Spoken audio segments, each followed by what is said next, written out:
नमस्कार दोस्तों, स्वागत है आपका आपके अपना चैनल शिक्षा नीति में। दोस्तों, बीटीएससी जेई को के ऊपर जो 3139 नंबर केस था ये 2021 की, इसमें जजमेंट आ चुका है। और इसके बारे में मैं आपको सबसे पहले बता देना चाहता हूं, क्योंकि कई बार वीडियोस में कमेंट आते रहता है कि आप केस नंबर बताते हैं लेकिन उसके बारे में डिटेल नहीं बताते। तो मैं डिटेल इसलिए नहीं बताता दोस्तों, क्योंकि जिस केस का मैटर मैं पहले बता चुका होता हूं, जैसे कि मैंने कल भी इसका वीडियो बनाया था, लेकिन इसका मैटर मैं पहले 10-15 दिन पहले भी, या फिर इसका जब मैटर चल रहा था लगभग 1 महीना पहले भी, उस वक्त भी मैंने बता रखा था। तो इसीलिए मैंने दोबारा नहीं बताया। लेकिन कई बार कमेंट आते रहे कि कमेंट आया कि नहीं, आप एक बार दोबारा से इसको बता दिया कीजिए कि कौन सा केस किस मैटर पे है। तो 3139 आपको बताया दोस्तों कि ये सेंट्रल गवर्नमेंट के एम्प्लॉय ने अपने एक्सपीरियंस को लेकर 3 लोगों ने केस कर रखा था। इसमें से 2 मैकेनिकल के थे और 1 सिविल के थे। तो उसका ही आज जजमेंट आ चुका है, और इस जजमेंट में क्या आया है वो आप इसको वीडियो में बताएंगे। इसके अलावा जो जो दलील दिया गया है उसको भी आप मोटे तौर पे आपको बता देंगे, जिससे कि आप समझ सकें कि किस दलील के बेस पे इस केस को डिस्पोज किया गया है और आयोग किस बेस पे इसको जीत सकी है। उसके अलावा आपको दोस्तों ये भी बताएंगे कि 98-17 का भी इस पर क्या असर पड़ सकता है, वो भी इस वीडियो में बताएंगे। तो पूरी वीडियो आप अच्छे से देखें, और अगर आप चैनल पर नए हैं तो चैनल को सब्सक्राइब कर लें, बेल आइकन को दबा दें। इसके अलावा आपको अगर बीटीएससी से जेई से रिलेटेड कट ऑफ या फिर किसी भी वीडियो को देखना है तो आपको प्लेलिस्ट मिल जाएगा बीटीएससी जेई 63 से 79 सीट करके, वो आप हमारे चैनल पर जाकर देख सकते हैं। इसके अलावा आपको डिस्क्रिप्शन में भी लिंक कट ऑफ वगैरह का मिल जाएगा। आपको मेरे ट्विटर अकाउंट और इंस्टाग्राम अकाउंट का भी आपको लिंक मिल जाएगा इसके डिस्क्रिप्शन में, और टेलीग्राम ग्रुप से जरूर जुड़े, जिससे कि जो भी नई अपडेट हो या खबर हो मैं वहाँ सबसे पहले डालता हूँ और वहाँ भी आपको खबर मिलती रहे। तो आइए दोस्तों, सबसे पहले आपको बता दूँ कि इसके जजमेंट में क्या आया है और क्या क्या इसमें दलील दी गई। तो जैसा कि आप यहाँ देख सकते हैं दोस्तों कि इसमें 3 पिटिशनर थे, सुनील कुमार, रविकांत कुमार और मणिभूषण कुमार। अब इन तीनों ने यहाँ केस किया था, जो कि जिसका कि रिस्पोंडेंट थे इसमें, जो भी हो। अब आप यहाँ देख सकते हैं कि ये जो फैक्ट वगैरह हैं इसके बारे में यहाँ बताया गया है दोस्तों। अब दोस्तों आगे आपको मैं दिखाना चाहता हूँ कि इसमें क्या क्या है। शॉर्ट फैक्ट्स इसमें आगे देख रहे हैं। Giving rise to the present writ application petitioner I1 is working in east central railway में है ये, और ये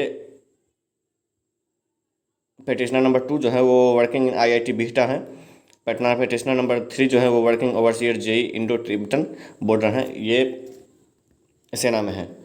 अब इसमें आप देख सकते हैं कि बाकी जो इनका बारे में है, अब आर्गूमेंट का जो भी है वो आप इसमें देख सकते हैं। The advertisement was published by the commission pursuant the request made by the Central Administration Department, Government of Bihar, inviting application for filling a vacant post of junior engineer civil electrical mechanical.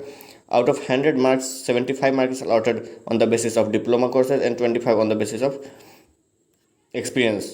अब आप इसमें आगे देख सकते हैं कि the contention on behalf of petitioner is that they having diploma engineering in different discipline and having huge experience of working in different organization of the central government, जो आप समझ सकते हैं कि सेंट्रल गवर्नमेंट का इनके पास एक्सपीरियंस है, applied for the post of obtained more than cut off marks and were called for the counselling on the different dates.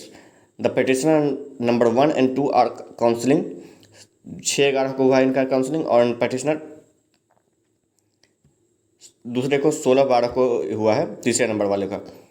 इसमें से आप देख सकते हैं appeared in the counselling in respective on the respective dates of counselling petitioner were informed that they have got working experience in the service of central government and its instrumentalities, and as per the terms and impulse advertisement they were not be entered the 25 towards entitled for 25 marks toward the working experience in mismatch same in the mean the candidate who work on the basis of under government of Bihar, मतलब जो बिहार में work कर रहे हैं उन्हीं को मिलेगा। अब इन सपोर्ट ऑफ देहर, अब उन्होंने अपना दलील जो दिया दोस्तों इसमें वो दिया हुआ है कि in support of their contention the petitioner have relied upon the case doctor major Geeta the state of Bihar of versus other. ये डॉक्टर के वैकेंसी में जो दिया गया था उसके बारे में, उस दलील पे इन्होंने ये केस किया। अब आप इसमें समझ सकते हैं कि the commission counter affidavit stating there in the state government form water WRD का जो 2015 में एक नोटिस और रूल बनाया गया था, उसी रूल पे ये वैकेंसीज की जा रही है, ऐसा कंट्री एफिडेविट में आयोग की तरफ से बोला गया। और उसी के आर्टिकल नंबर 309 पे के बेस पे ये वैकेंसीज पूरी हो रही है, और जिसके अनुसार उनको एक्सपीरियंस का वेटेज नहीं दिया जा सकता। अब इससे आप यहाँ देख सकते हैं दोस्तों, आगे जो इसके बारे में जानकारी दी गई है। उसके बाद पेटिशनर के द्वारा जो जवाब दिया गया उसमें आप यहाँ देख रहे हैं, reply of the counter affidavit filed by on the behalf of commission has been filed by the petitioner stating there in that cadre 2015 and cadre 2017 for the purpose of recruitment in the Water Resource Department of Government of Bihar only, whereas the advertisement was issued on the appointment in various other departments also. Moreover, the respondents have not mentioned about any of the rules such recruitment mechanical, electrical and cadre. मतलब उस वक्त जो भी था वो WRD का था और वो सिविल के लिए था, ऐसा इनका है। लेकिन यहाँ जो है वो अलग अलग डिपार्टमेंट के वैकेंसीज हैं, तो इसमें जो है नहीं है। उसके बाद आप यहाँ देख सकते हैं रिजवाइंडर, जो इसमें अलग फिर से इनका जो PK शाही के द्वारा इंटरवेंट किया गया वो रिजवाइंडर में आपका आ गया। Rejoinder reply petitioner to the counter affidavit filed the commissioner stating there in that the state government has made water resource department as nodal department. मतलब इसमें स्टेट वाटर रिसोर्स डिपार्टमेंट जो है उसको नोडल डिपार्टमेंट के तहत इस vacancy को पूरी की जा रही है। Engineers for the all cadre civil mechanical and electrical, इन तीनों के लिए इनको मतलब WRD को ही नोडल डिपार्टमेंट बनाया गया है और उसी के बिहाफ पे ये वैकेंसीज पूरी होंगी। और department have their on the recruitment of junior engineer cadre out all the rules made by the different departments and पड़ी material such as making the counter less thick. मतलब ये इनका जो दलील है वो छोटा है। और water resource department has been annexed the counter affidavit. The commission has further stated that the writ petitioner have not challenged the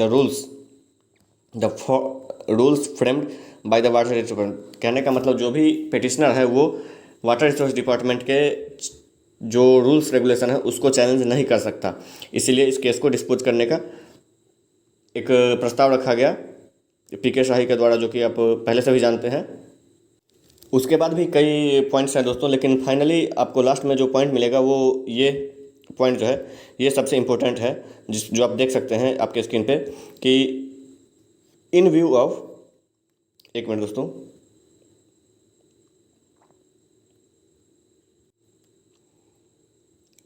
आप देख सकते हैं कि in view of the above discussion on the point of law of as well as the facts, मतलब कानून और fact के हिसाब से I come to the conclusion, जो कि कोर्ट का डिसीजन है।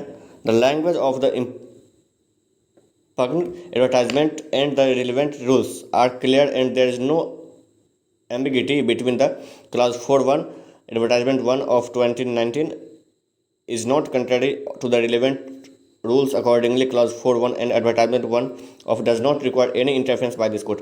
कहने का मतलब कि इसमें कोर्ट का किसी तरह का इंटरफेयर नहीं हो सकता है दोस्तों, ऐसा आयोग ने कहा है। और इस बेस ऐसा कोर्ट ने कहा है कि इस वैकेंसी में कोर्ट का कोई इंटरफेयर नहीं हो सकता, और इसी कारण इस केस को in the result I found no merit in this petitioner application. मतलब उनको कोई मेरिट नहीं मिल रहा है, मतलब कि वो केस नहीं जीत रहा है, विच इज़ अकॉर्डिंगली डिसमिस्ड, मतलब जो कि फाइनली केस को डिसमिस कर दिया गया। तो अब जैसा कि आप इसमें देख सकते हैं, यहाँ आप ये देख सकते हैं दोस्तों कि सबसे मेन पॉइंट है कि advertisement number 01 of 2019 does not require any interference of by this court.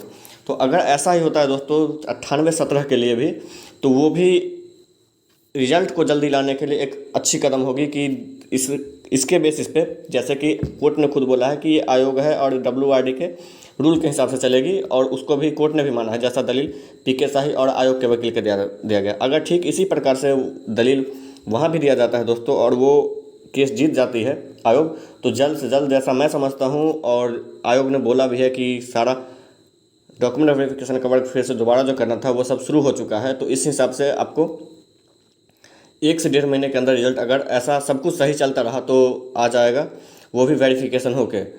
Otherwise case और आयोग की मंशा के हिसाब से भी आप जानते हैं, हालांकि बाला मुरुगन जो कि नए चेयरमैन हैं वो इसके प्रति ज़्यादा ही कॉन्शियस हैं, लेकिन जो भी हो फाइनली यही इसमें निकलता है कि इस केस को डिस्पोज कर देगा। ऐसे अगर इसी बेसिस पे और यही उसमें भी आ जाए कि कोर्ट कोई इंटरफेयर नहीं कर सकती है, तो ये हमारे साथ साथ बहुत सारे स्टूडेंट और बहुत लोगों के लिए फ़ायदेमंद होगा, और जो कि जल्द से जल्द जॉब पा लेंगे। तो हम लोग यही दुआ करते हैं। बाकी जो भी अपडेट होगा मैं आपको समय समय पर बताते रहूँगा, और आप लोग चैनल को सब्सक्राइब कर लें। और इसके अलावा आप लोग पुराने वीडियो भी, अगर कट ऑफ का कोई आपके माइंड में टेंशन तो वो ज़रूर देखें। धन्यवाद दोस्तों।